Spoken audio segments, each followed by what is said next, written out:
बच्चों, आपने भाग 1 में संबंधों के प्रकार, भाग 2 में फलनों के प्रकार पर विस्तार से चर्चा की है।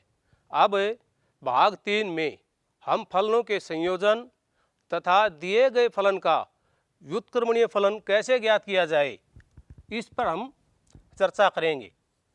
हम दो फलनों के संयोजन तथा एक की आच्छादी अर्थात बाइजेक्टिव फलन के प्रतिलोम का अध्ययन करेंगे। सन 2019 की बोर्ड की कक्षा 10 की परीक्षा में बैठ चुके सभी विद्यार्थियों के समुच्चय ए पर विचार कीजिए। बोर्ड की परीक्षा में बैठने वाले प्रत्येक विद्यार्थी को बोर्ड एक रोल नंबर प्रदान करता है, जिसे विद्यार्थी परीक्षा के समय अपनी उत्तर पुस्तिका पर लिखता है। गोपनीयता बनाए रखने के लिए बोर्ड विद्यार्थियों के रोल नंबरों को विरूप करके प्रत्येक रोल नंबर को एक नकली सांकेतिक नंबर से बदल देता है। मान लीजिए कि एक समुच्चय बी जो उप समुच्चय है n का समस्त रोल नंबरों का समुच्चय है तथा एक समुच्चय सी जो उप समुच्चय है n का समस्त सांकेतिक नंबरों का समुच्चय है। इससे दो फलन f a से b में तथा g b से c में प्राप्त होते हैं, जो क्रमशः f a बराबर विद्यार्थी a को दिया गया रोल नंबर और जी बी रोल नंबर बी को बदल कर दिया गया सांकेतिक नंबर द्वारा परिभाषित हैं। इस प्रक्रिया में फलन f द्वारा प्रत्येक विद्यार्थी के लिए रोल नंबर निर्धारित होता है तथा फलन g द्वारा प्रत्येक रोल नंबर के लिए एक सांकेतिक नंबर निर्धारित होता है। अतः इन दोनों फलनों के संयोजन से विद्यार्थियों को अंततः एक सांकेतिक नंबर प्रदान किया जाता है और संबंध के द्वारा पहले वाले रोल नंबर में बदल दिया जाता है।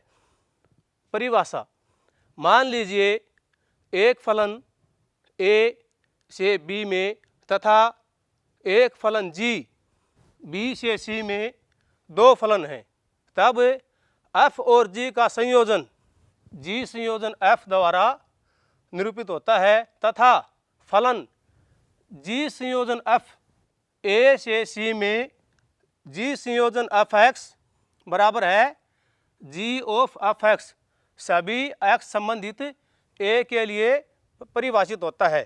चित्र में देखिए, यहाँ समुच्चय a से समुच्चय b में संबंध f के लिए हमें f(x) प्राप्त होता है। इसके बाद ये f(x) का समुच्चय b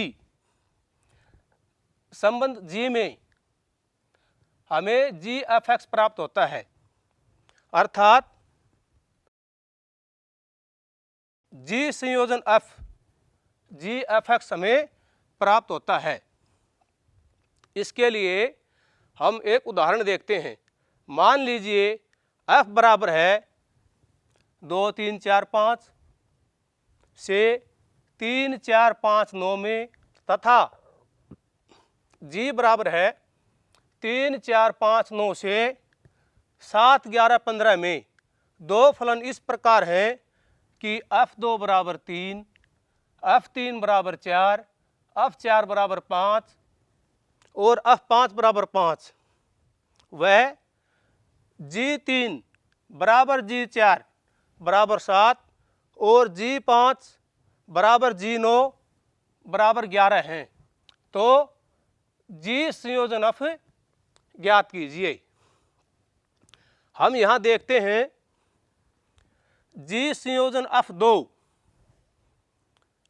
हमारे पास f2 दिया हुआ है 3, तो यहाँ g3 हमारे पास हो जाएगा।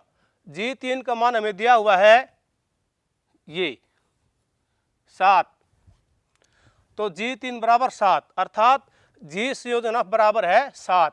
इसी प्रकार से g संयोजन f3 ये हमारे पास हो जाएगा g संयोजन F3 अर्थात GF3 हमारे पास है 4, तो G4 हमारे पास हो जाएगा,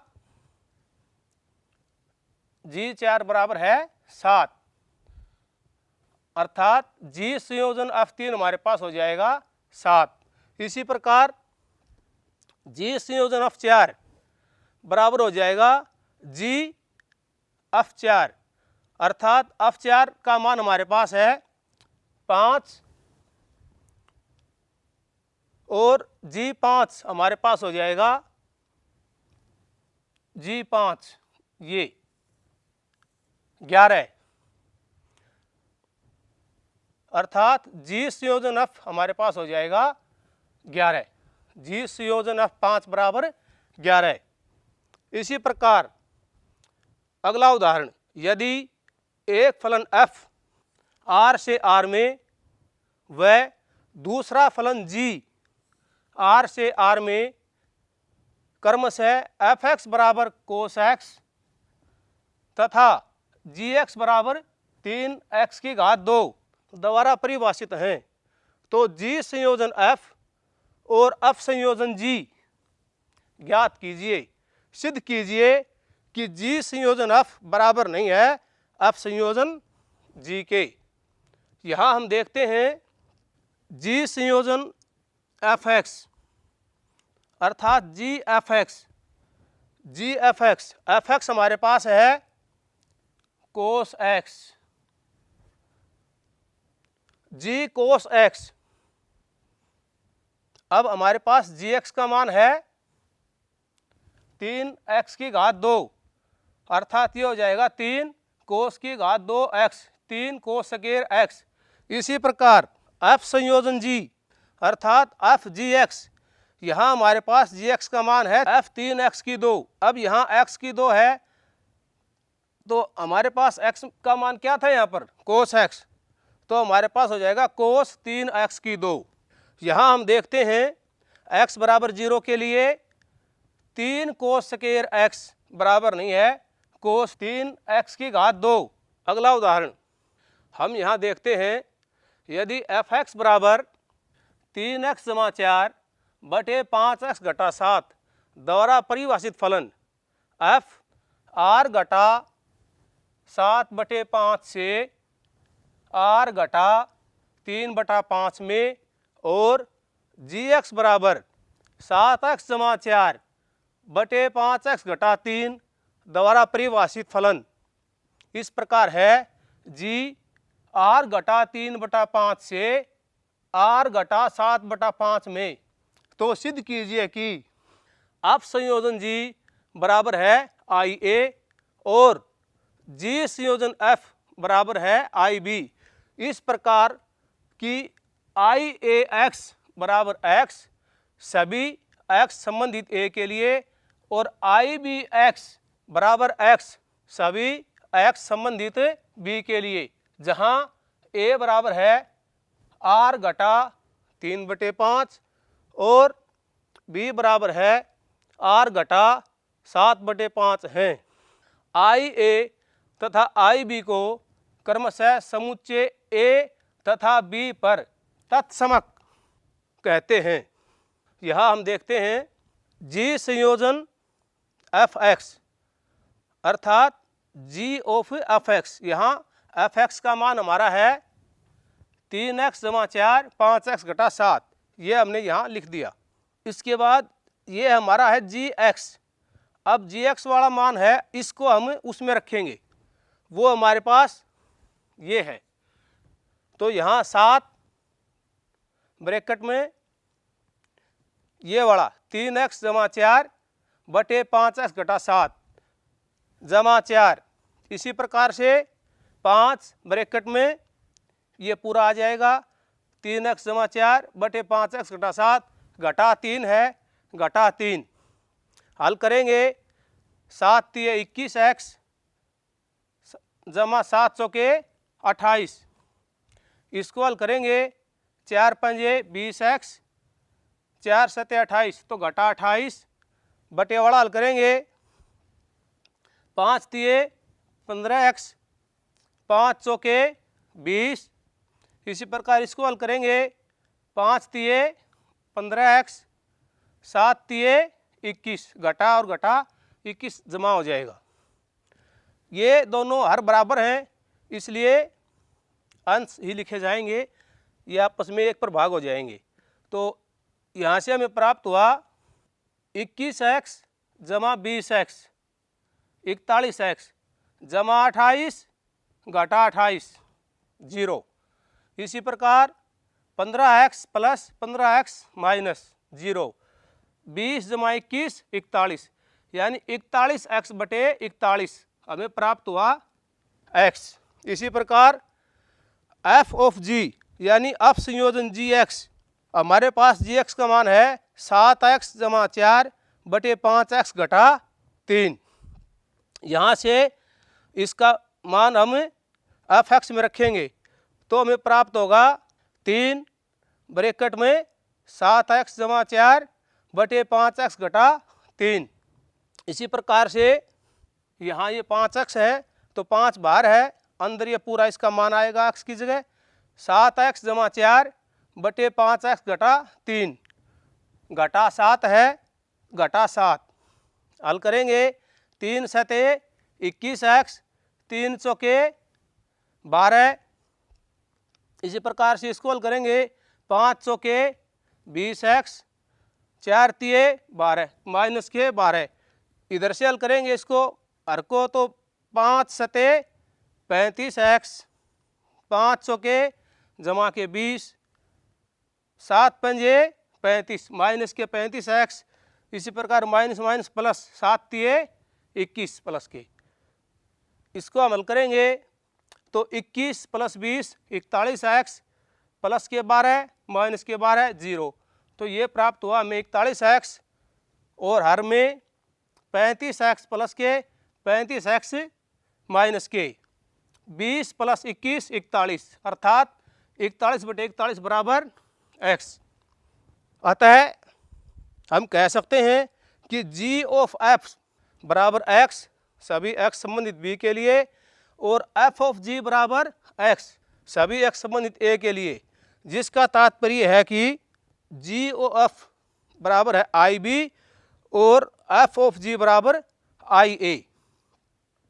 अगला उदाहरण, सिद्ध कीजिए कि यदि फलन f a से b में और फलन g b से c में एक एकी है तो g संयोजन f a से c में भी एक एकी है। तो यह हम देखते हैं g ऑफ f x1 बराबर g ऑफ x2। क्यों? क्योंकि फलन एक एकी है। अतः इससे हमें प्राप्त होता है g f x1 बराबर g f x2। इससे हमें प्राप्त होता है f x1 बराबर f x2, क्योंकि g एक एकी है। अर्थात x1 बराबर है x2 क्योंकि g एक एकी है। अतः g संयोजन f भी एक एकी है। अगला उदाहरण देखते हैं, सिद्ध कीजिए कि यदि फलन f a से b में और फलन g b से c में आच्छादक है तो g संयोजन f a से c में भी आच्छादक है। मान लीजिए कि एक सवेच्छ अवयव z संबंधित c है, g के अंतर्गत z के एक पूर्व प्रतिबिंब अर्थात प्री इमेज y संबंधित b का अस्तित्व इस प्रकार है कि gy बराबर z, क्योंकि g आच्छादक है। इसी प्रकार y संबंधित b के लिए a में एक अवयव x का अस्तित्व इस प्रकार है कि fx बराबर y, क्योंकि f आच्छादक है। अतः g ऑफ fx बराबर g fx बराबर gy बराबर z, जिससे प्रमाणित होता है कि g ऑफ f आच्छादक है। एक और उदाहरण देखते हैं, f तथा g ऐसे दो फलनों पर विचार कीजिए कि g संयोजन f परिभाषित है तथा एकेकी है। क्या f तथा g दोनों अनिवार्यतः एकेकी हैं? तो हम दो फलन लेते हैं।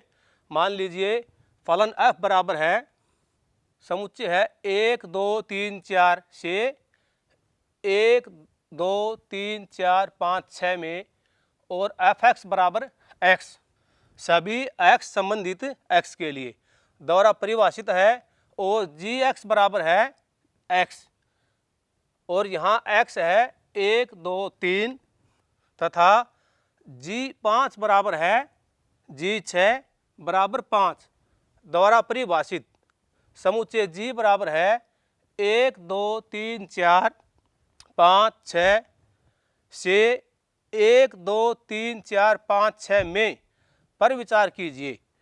यहाँ g संयोजन f 1 2 3 4 से 1 2 3 4 5 6 में परिभाषित है, तथा g संयोजन fx बराबर है x, सभी x के लिए, जिससे प्रमाणित होता है कि g संयोजन f एकेकी है। किंतु g स्पष्टतया एकेकी नहीं है। यह सत्यापित किया जा सकता है कि व्यापक रूप से g संयोजन f के एकेकी होने का तात्पर्य है कि f एकक होता है। इसी प्रकार g संयोजन f आच्छादक होने का तात्पर्य है कि g आच्छादक होता है।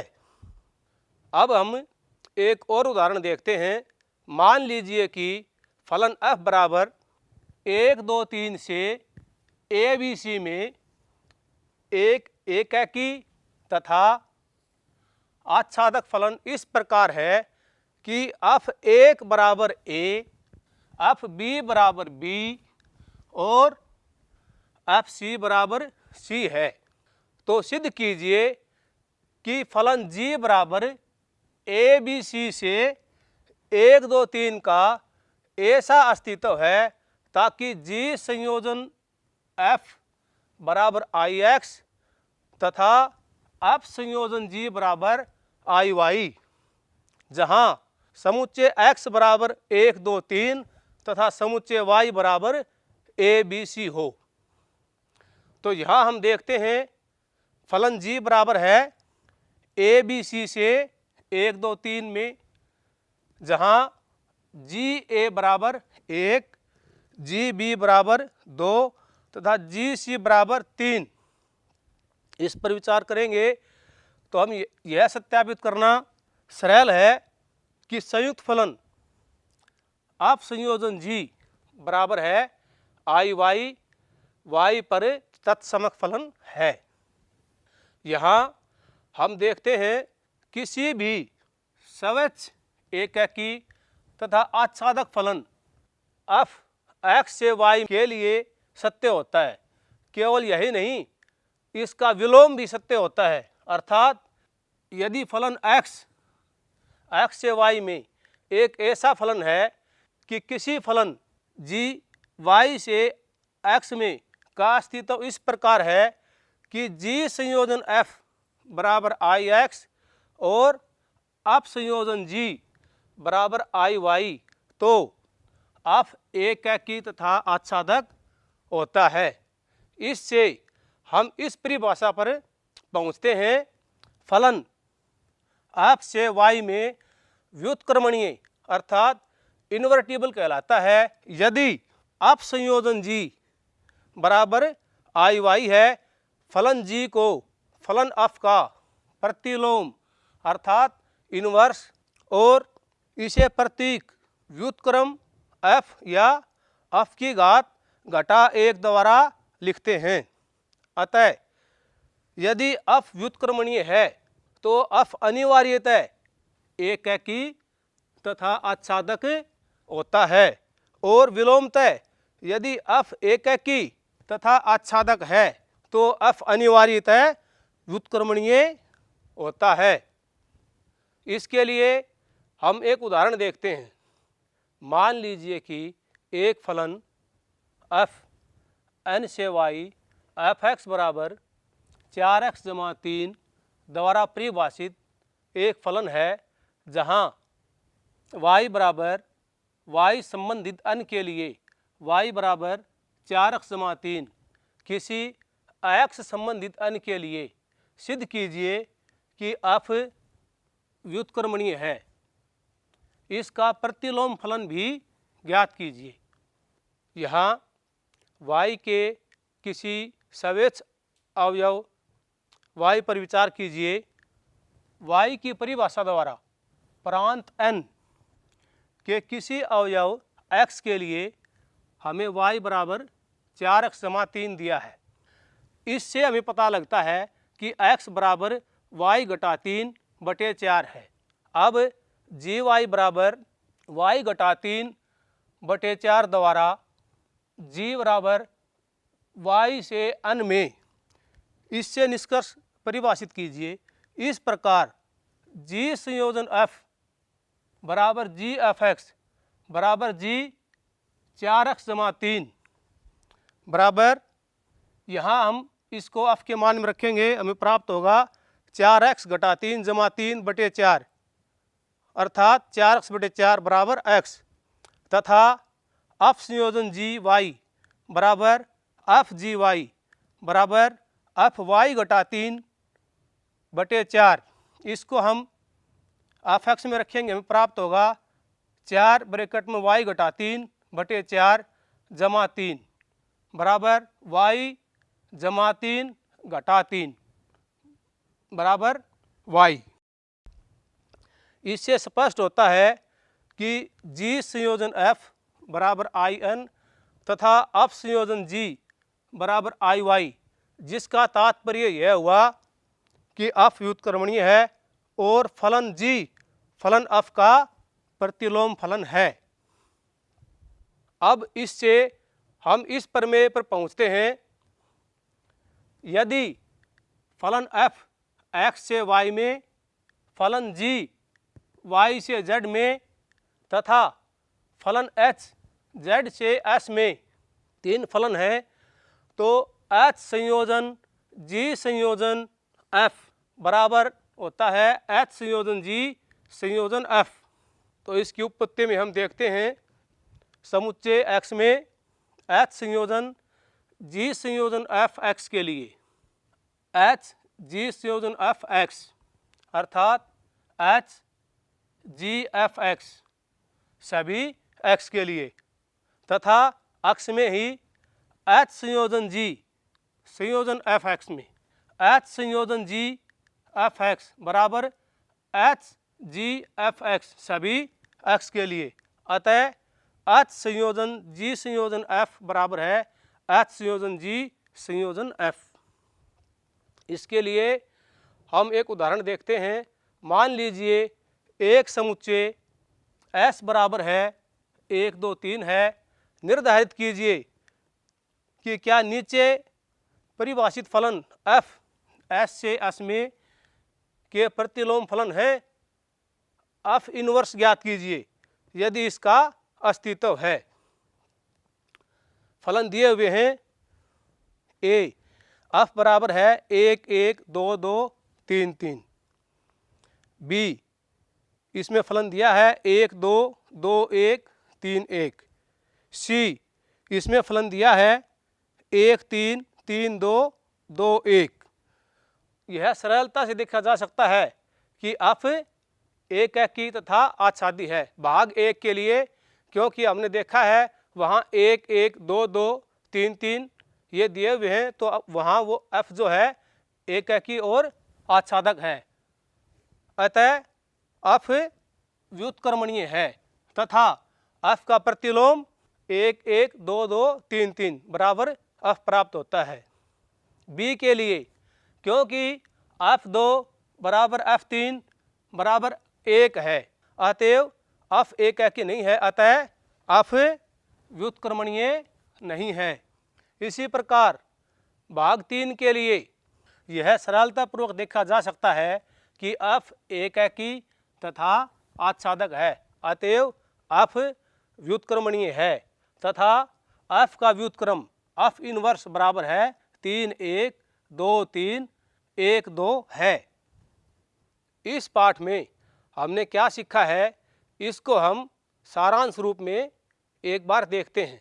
नंबर 1, मान लीजिए कि फलन f a से b में तथा g b से c में दो फलन हैं, तब f और g का संयोजन g ऑफ f द्वारा निरूपित होता है तथा फलन g ऑफ f या g संयोजन f a से c में g संयोजन fx या g fx सभी x संबंधित a के लिए परिभाषित होता है।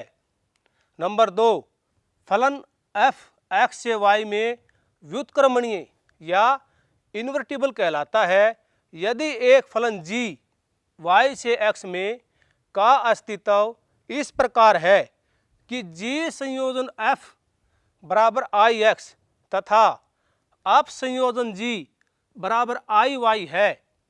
फलन g को प्रतीक f इनवर्स द्वारा प्रकट करते हैं।